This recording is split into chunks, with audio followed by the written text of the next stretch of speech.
الصلاة والسلام على من لا نبي بعده أما بعد فأعوذ بالله من الشيطان الرجيم بسم الله الرحمن الرحيم رب اشرح لي صدري ويسر لي أمري واحلل عقدة من لساني يفقهوا قولي بسم الله الرحمن الرحيم الحمد لله الذي له ما في السماوات وما في الأرض وله الحمد في الآخرة وهو الحكيم الخبير۔ کچھ دوستوں کی یہ ڈیمانڈ تھی کہ تفسیر جو ہے وہ شروع کی جائے خطبہ جمعہ کے حوالے سے، تو میں نے پھر عرض کی کہ انشاءاللہ فجر کی نماز کے بعد جو درس قرآن ہے نا اس میں انشاءاللہ تفسیر جو ہے نا وہ بیان ہوگی۔ تو اس حوالے سے سورہ سبا جو ہے 22ویں پارے کی ہے، اس کا انتخاب کیا گیا ہے۔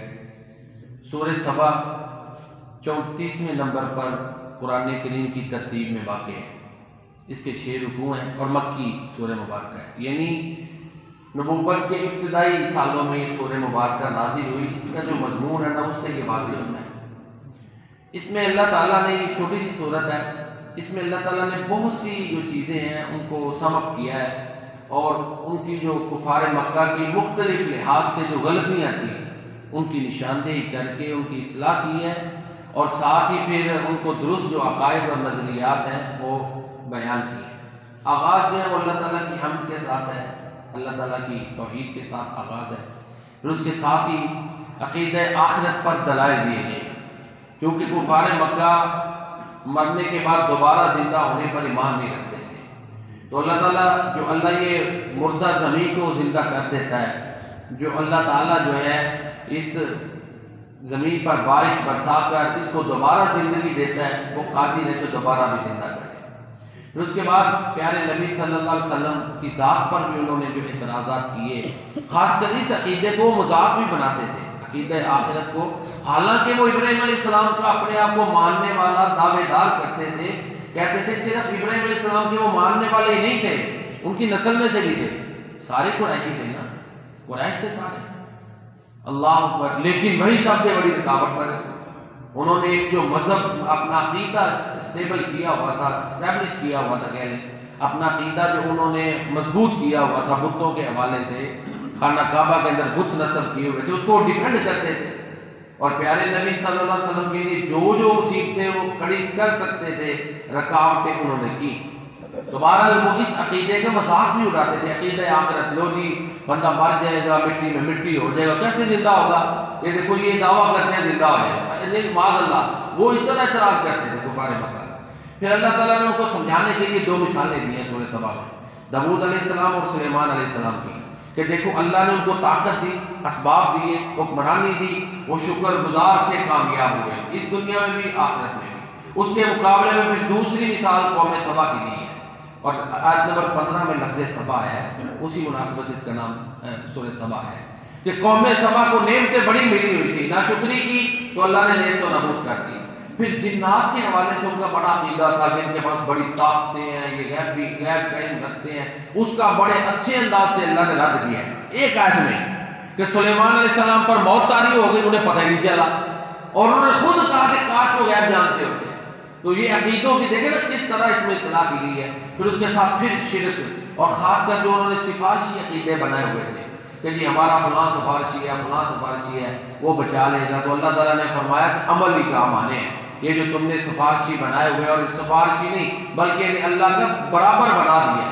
اصل میں جو عقیدہ وسیلہ ہے نا اور سفارش، اس میں احتیاط بڑی ضروری ہے۔ وسیلے کو ہی خود سب کچھ مان لینا ایک وسیلہ کے ذریعہ ہے، ٹھیک ہے، تو وسیلے کو ہی سب کچھ، مثلا کوئی یہ وسیلہ تو یہ ہے کہ یا اللہ اس کی سبب سے یہ دے دے، تو اگر اسی سے ہی مانگنا شروع کر دیں، دونوں میں فرق ہے۔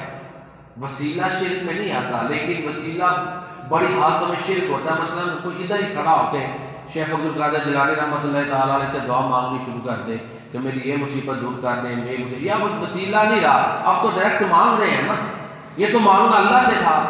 تو وسیلہ، ہم وسیلہ قرآن و سنت اس کے قائل ہیں، درود پاک کے قائل ہیں، ٹھیک ہے جی، ہم ان چیزوں کے، کیونکہ آگے ان سے جب بڑھتے ہیں نا وسیلے میں بھی، تو لوگوں کو وسیلے کی پہچان ہی نہیں۔ مجھے اچھی طرح پتہ ہے، ایک بچہ کہتا ہے جی ہم وسیلے کے قائل ہیں، وہ جب مثال بیان کرے تو وہ دعا کی کرے، وسیلے کی نہیں کرے۔ تو میں نے کہا بیٹا یہ وسیلہ نہیں، یہ تم ان سے مانگ رہے ہو، وسیلے کا کانسیپٹ ہی کلیئر نہیں ہوتا.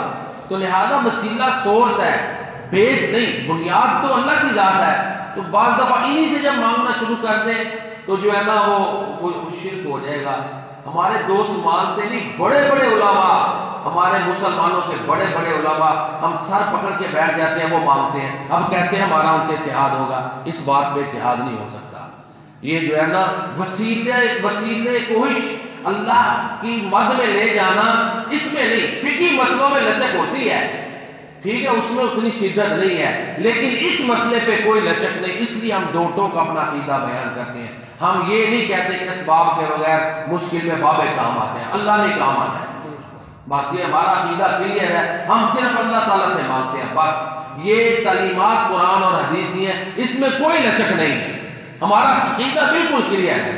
تو بڑے لوگ وسیلے کو ہی اصل جو ہے نا وہ اللہ کا مقام دے کے تو معاذ اللہ یہ کیفیت کر دیتے ہیں. اور یہ آج کل آپ کو پتہ ہے نیٹ پہ عام چیزیں موجود ہیں. تو بہرحال اس کے بعد پھر ان میں ایک اور غلط مسکنسیپشن تھی، مس انڈرسٹینڈنگ. وہ جو ہے نا وہ بڑے بڑے جو چودھری تھے، زینب میں نے پہلے عرض کیا وہ سارے قریش تھے. اب خاندان تو سب سے بڑا ابراہیم علیہ السلام پہ چل رہا ہے نا، خواہ بنی اسرائیل ہے خواہ یہ ہمارے پیارے نبی صلی اللہ علیہ وسلم ہے، انہی سے ہے نا. تو وہ سارے تو قریشی تھے. اب انہوں نے اپنے پیچھے لوگ لگائے ہوئے تھے، ہماری پیچھے چلے انشاءاللہ کامیابی ہوگی. اور لوگوں نے یہ عقیدے بنائے ہوئے تھے کہ ہم سرداروں کے پیچھے چلتے ہیں. اللہ نے فرمایا یہ کسی کام نہیں ہے، یہ تمہارا مال کسی کام نہیں ہے. کہ سورہ سبا میں ہے، سورہ سبا بڑی اس لحاظ سے جامع ترین صورت ہے. بڑی چیزوں کو اللہ تعالیٰ نے اس میں سمو دیا ہے. فرشتوں کی عبادت کرتے تھے، اس کا رد پھر اینڈ پہ پھر توحید ہے کہ ایک اللہ کی عبادت کرو، اسی کو مانو. قیامت کا دن آنا ہے، کسی نے کسی کے کام نہیں آنا. تو یہ خلاصہ ہے سورہ سبا کا. انشاءاللہ العزیز اس کو ہم تفصیل سے پڑھیں گے. جو میں نے بیان کیا آپ نے سنا، اللہ تعالیٰ اپنی بارگاہ میں قبول فرمائے. اللہ تعالیٰ ہمیں قرآن کریم سمجھنے، اس کے مطابق عقیدہ بنانے اور عمل کرنے کی توفیق عطا فرمائے. جزاکم اللہ. وما علینا الا البلاغ المبین. سبحانک اللہم ربنا وبحمدک، اشہد ان لا الہ الا انت، نستغفرک ونتوب الیک.